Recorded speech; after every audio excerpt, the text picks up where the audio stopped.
morning. Welcome to Morning Java, brought to you as always by our friends at the Get-Go Cafe and Market. There's one right across the railroad tracks here from the Steelers complex. I understand you've frequented it. I go there all the time. I was going to say all the time. Yeah, I'm there practically every day, and I do know that not only are the subs on sale, they get the Pilgrim is back. You're lying. I'm not lying. The Pilgrim must be had. Let's talk a little bit about, football. Steelers and Chargers, Sunday night in Los Angeles. Let's first talk about the Chargers. You almost have like Chargers colors on here. No. No? No, they're powder blue. That is a powder bluish. I'm colorblind. I can't tell. There you go.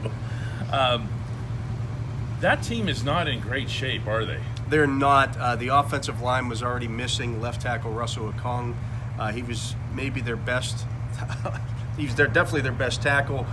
He's been gone for the season. Now they lose Mike Pouncey. Mike Pouncey is out, yep. And that's a huge blow to this team. They can't protect the quarterback, and Phillip Rivers doesn't like it. He attempted 21 passes to his running backs last week. In a all game. sideways, yeah. dude. All sideways. That's telling yeah. you, because Phillip Rivers is not one of those guys that's shy about containing his emotion or his feelings.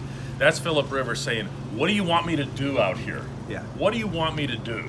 It was those 19. He completed 19 of them for 93 yards to his running backs. That's not going to beat you. It's certainly not going to beat this defense.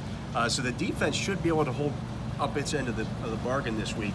It's going to be on the offense and special teams to make something happen in this game. Well, defensively, too, understanding that we're comparing, for these purposes here, the Steelers to the Broncos, who were the team that went into L.A. and won their first game, basically because of what we're talking about.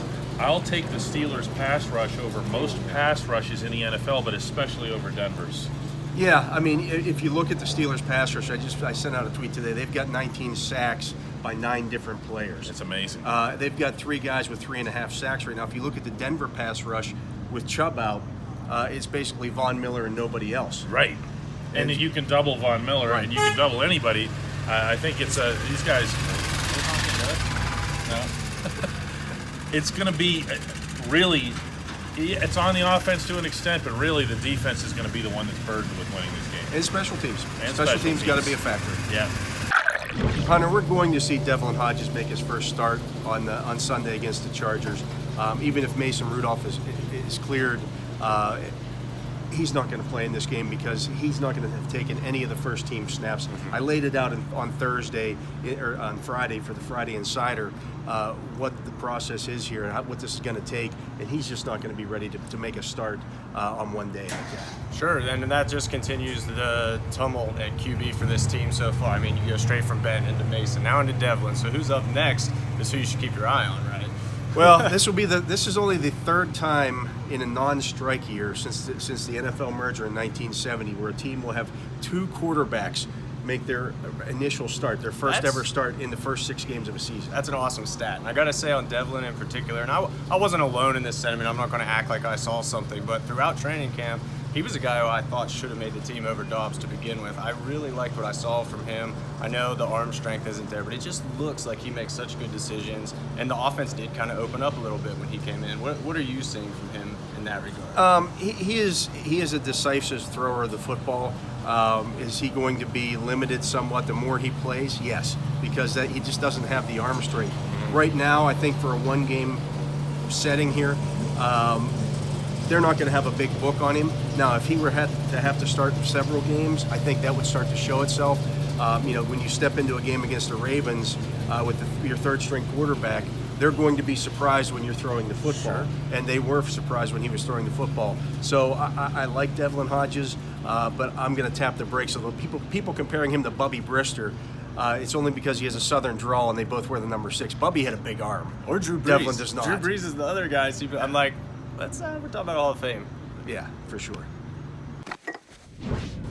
You and Dale and Sunday are making this trip. I've only driven past the Los Angeles soccer stadium where this game will be held.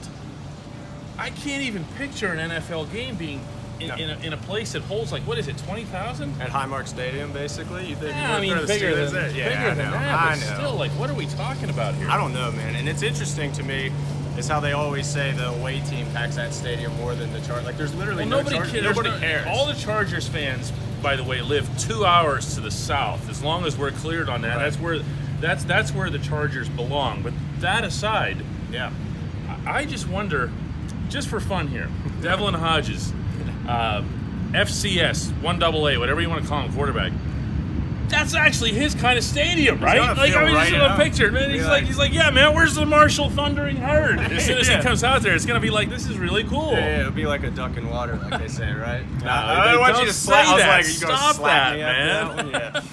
No, but it's gonna be fun, don't you think? I'm really excited. I mean, it's my first road game for the Steelers anyway, so I'm excited to get out and experience the road. You know, I really liked it with the Pirates, seeing the team on that end. There's a sense, I feel, at least with the Pirates again, they appreciate that you're there for Oh, them. the reporters? For sure. Yeah. And there's definitely more of a rapport in that way. So I'm anxious to see if that carries over with the Steelers or how that goes.